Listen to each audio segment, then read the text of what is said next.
ഒരു കാരണവുമില്ലാതെ ഒരു മുഅ്മിനായ മനുഷ്യനെ വെറുതെ അങ്ങ് കൊന്നാൽ, ആരോ കൊട്ടേഷൻ നൽകിയതിൻ്റെ പേരിൽ, ആരോ പ്രേരിപ്പിച്ചതിൻ്റെ പേരിൽ, ഏതോ ചില്ലറ ഭൗതിക താല്പര്യത്തിൻ്റെ പേരിൽ നാളെ ആഖിറത്തിലെത്തുമ്പോ ഖറബൽ ഖലായിഖു മിൻ അർശിർ റഹ്മാനി യൗമൽ ഖിയാമ, ഖിയാമത്ത് നാളിൽ അല്ലാഹുവിൻ്റെ അർശിനോട് എല്ലാ ആളുകളും ഒരു വ്യക്തിയെ അങ്ങ് അടുപ്പിച്ചു നിർത്തുന്നു. അൽ മുഅ്മിനല്ലദീ ഖുതില മദ്ലൂമാ, ഒരു കാരണവുമില്ലാതെ മർദ്ദിതനായി കൊല ചെയ്യപ്പെട്ടു പോയ മുഅ്മിനായ മനുഷ്യനെ അടുപ്പിച്ചു നിർത്തുന്നു. അവനെ കൊന്ന ആൾ അവന്റെ തൊട്ടു സമീപത്ത് തന്നെയുണ്ട്. അന്ന് അവനെ കൊലപാതകം നടത്തിയപ്പോ ശരീരത്തിൽ ഒലിച്ച രക്തമില്ലേ, ആ രക്തത്തോടുകൂടെയാണ് അവൻ അർശിന്റെ ചുവട്ടിലേക്ക് വന്നത്.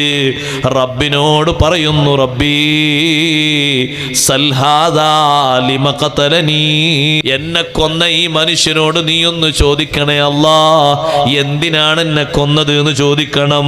ഫബിമ ഹാല ബൈനി വബൈന സ്വലവാതി, ഒരുപാട് കാലം എനിക്ക് നിസ്കരിക്കാനുണ്ടായിരുന്നു, ആ നിസ്കാരത്തിന് ഈ മനുഷ്യനാണ് മറയിട്ടത്.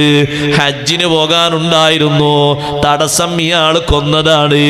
നോമ്പെനിക്ക് നോൽക്കാനുണ്ടായിരുന്നു, ഇയാളാണ് കൊന്നത്. എന്തിനാണ് ഈ നന്മകൾക്ക് മറയിട്ടിട്ട് എന്നെ കൊന്നത് എന്ന് ചോദിക്കുക. അല്ലാഹു തആല പറയും, തൈസ്താ, കൊന്ന മനുഷ്യനോട് പറയുന്നു, നീ പരാജയപ്പെട്ടു പോയി. കാരണമൊന്നും പറയാതെ അവൻ എങ്ങനെ നിൽക്കുന്നു. മലക്കുകളോട് പറയുന്നു, ഇവനെ പിടിച്ച് നരകത്തിലേക്ക് കൊണ്ടുപോകൂ.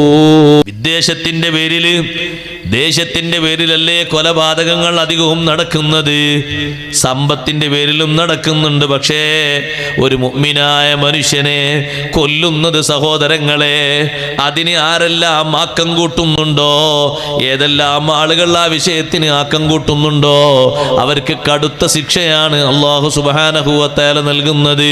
ദുനിയാവിലും അതിന് ശിക്ഷയുണ്ട്, ആഖിറത്തിലും ശിക്ഷയുണ്ട്. ഒരു പ്രദേശവാസികളിൽപ്പെട്ട ബഹുഭൂരിഭാഗം ആളുകളും അങ്ങ് കൂറായി എന്ന് കരുതിക്കോളൂ. എല്ലാവരും ആ വിഷയത്തിൽ നിയന്ത്രിച്ചിട്ടുണ്ട്. വാക്കുകൊണ്ട് സഹായിച്ചവരുണ്ട്, കത്തി കൊടുത്ത് സഹായിച്ചവരുണ്ട്, സമയം പറഞ്ഞു കൊടുത്ത് സഹായിച്ചവരുണ്ട്. മുഅ്മിനിൻ, ഒരു മുഅ്മിനായ മനുഷ്യനെ കൊല്ലാൻ വലൗ ശത്ര കലിമാ, ഒരു ചെറിയ മെസ്സേജ് അയച്ചിട്ട് സഹായിച്ച ആളാണെങ്കിലും ലഖിയല്ലാഹ മക്തൂബുൻ ബൈന ഐനൈ, നാളെ ആഖിറത്തിൽ അവൻ അല്ലാഹുവിനെ അഭിമുഖീകരിക്കുന്നത് അവന്റെ രണ്ട് കണ്ണുകൾക്കിടയിൽ ഒരു എഴുത്തുണ്ട്, ആയിസും മിൻ റഹ്മത്തിൽ.